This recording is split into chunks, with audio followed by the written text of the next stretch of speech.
واش عمرك سمعتي قصة بحال قصة كتهز الثقة من الجذور ديالها وتخليك تشك في كل شيء اللي داير بيك؟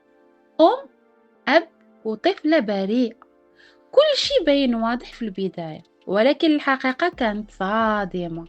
قصة فيها ظلم وكذوب وقلب صغير تجرح بصمت. قبل ما تحكم سمعي حتى للنهاية. هنايا غادي نقول لكم عيش نهار تسمع خبار والله ما بقى ما يعجب. قصة كتوجع القلب قبل العقل. تسمع معايا.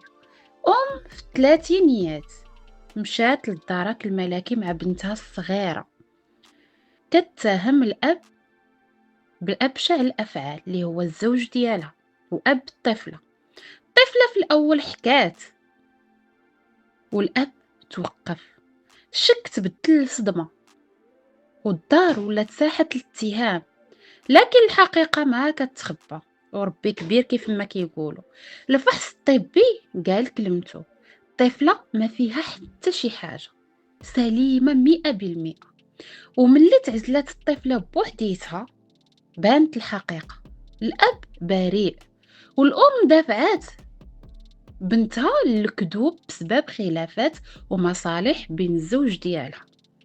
بغات تنتقم من الزوج ديالها ودارت الطفلة ديالهم كوسيلة انتقام.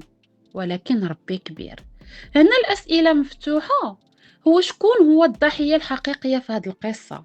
واش الخلافات الزوجية كتبرر توريط طفل أو طفلة اللي كيكونوا أبرياء؟ فين كيوصل الانتقام ملي كيغلب العقل؟ وشحال من طفل كيستعمل في صراعات اللي راهما كبار عليه؟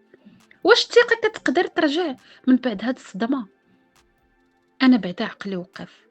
والنصيحة اللي كنقول أي واحد، أي خلافات بين الكبار خليهم بيناتكم وخليو الدراري ما ذنبهم حتى شي حاجة.